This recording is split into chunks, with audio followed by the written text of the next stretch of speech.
Hello, my dear students. Today, this is the third session of today. We're going to look at the Krumphau.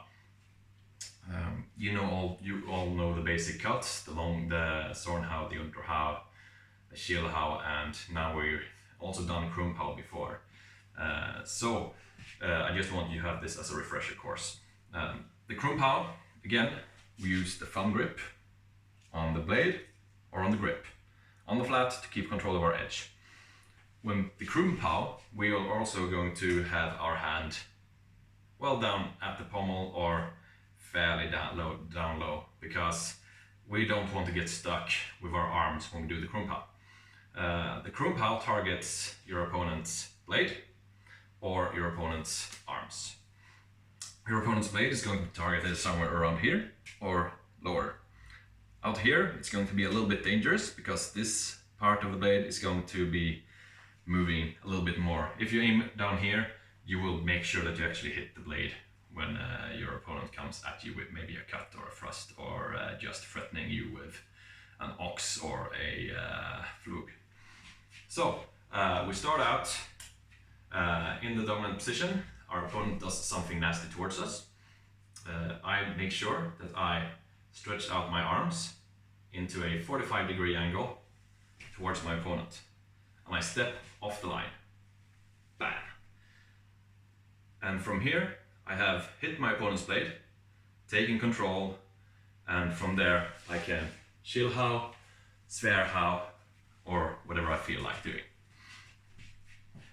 Again, we start out by extending our arms and taking control of our blade, our opponent's blade, while stepping in like a 45-degree angle out or straight to the side, depending on how evil or aggressive our opponent is.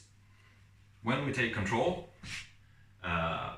we make sure that our Krumphau is hard enough either to bind completely, either we bind it, or we make a hard enough Krumphau to slam our opponent's blade into the floor or out of the way. Then we gain that 0.5 seconds that we need to do the follow-up without feeling threatened by a tip coming at us or another cut.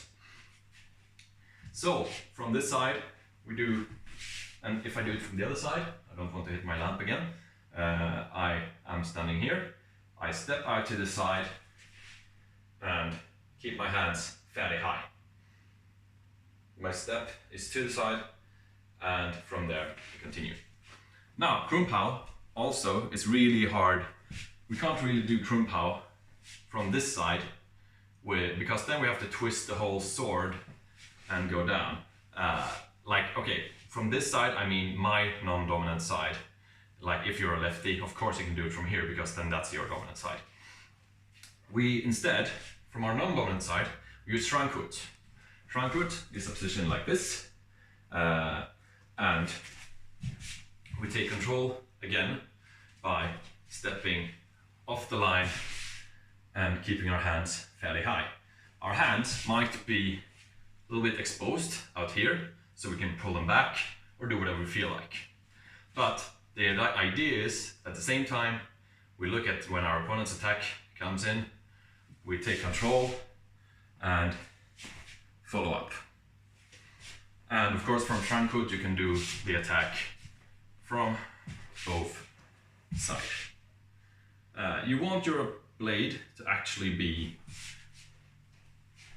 facing forward.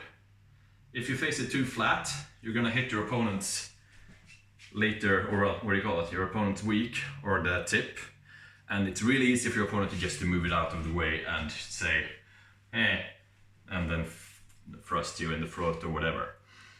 So any questions, post it in the comments as usual, and I hope that you enjoyed this. Try it out at home.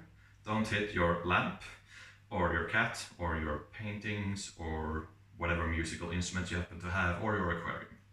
Alright, and I hope that this have helped you, some of you people, to study more longsword at home. And until next time, goodbye.